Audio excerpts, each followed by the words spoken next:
Kemp Lewis has asked for a moment of time to be able to share a personal reflection, which we are very glad to hear from you, Kemp. Thank you.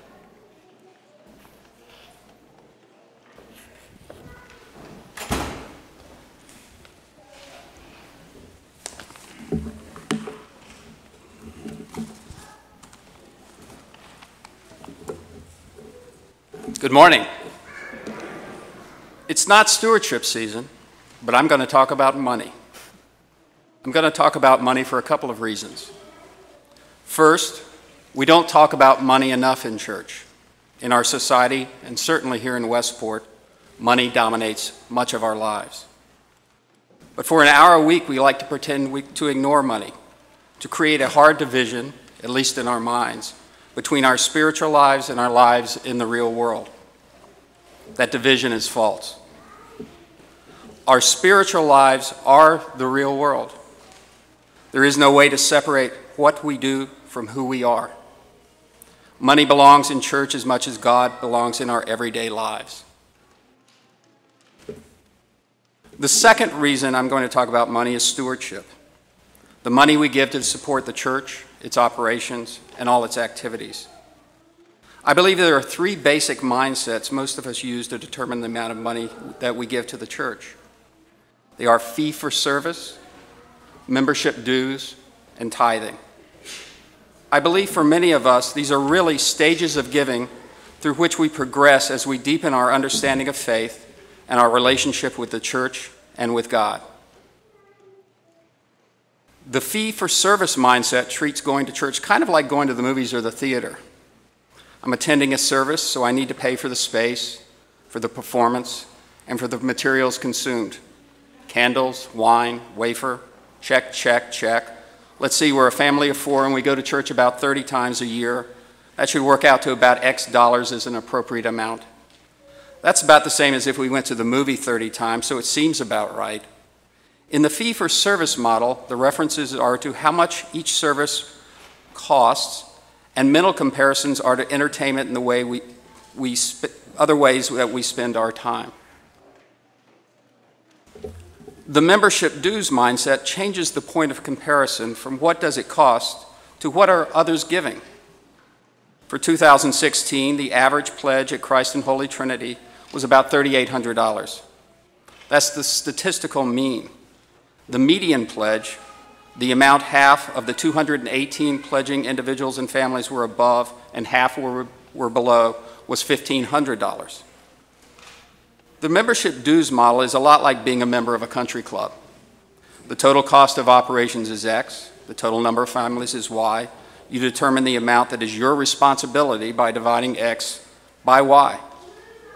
I believe many people migrate from a fee for service to a membership dues mentality when they become committed members of the church.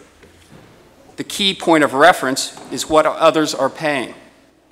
The mentality is, I want to do my fair share, but there is no reason I should stand out and use my hard-earned money to pay what others should rightly be paying. Few of us tithe in the Old Testament sense of giving 1/10 of our income to the church.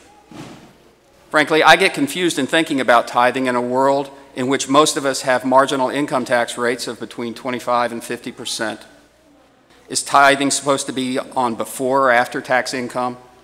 Do we measure the contribution on a gross or net of tax basis?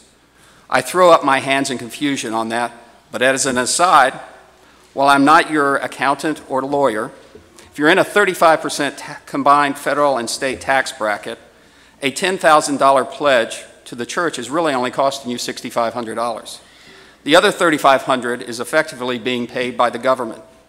It's like a matching gift on NPR. So when you're writing down a number for your pledge in the fall, think about grossing it up for the tax effect by dividing your targeted pledge number, the amount you're willing to donate, by 1 minus your maximum marginal tax rate. Tithing, in my mind, isn't a formula or a set amount.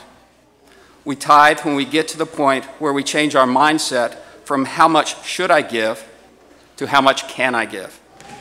Tithing is when we freely and with joy offer a material portion of what, for many of us, is tremendous bounty that we've been blessed with from our hard work, from all the advantages we enjoy, and from the blessings of God. Tithing isn't paying for services or paying your fair share. Tithing is truly a giving of yourself to God. So I charge you with some homework as we prepare to head into the summer vacation season. Think about your relationship with the church and the mindset you use in determining the amount you give to the church. Consider tithing. It's not a formula, it's a mindset. How much should one give? There is no answer anyone can offer, but for many of us, the right answer is probably more. However, as we become more committed to the church, the depth of our financial commitment, which is a huge part of who and what we are, grows in recognition that freely giving of ourselves is truly one of the greatest ways to demonstrate and deepen our relationship with God. Finally, I want to leave you with a passage from Ecclesiastes, which Thomas Wolfe has described as perhaps the wisest and most beautiful book ever written. Go, eat your food with gladness, and drink your wine with a joyful heart, for God has already approved of what you do. Thank you.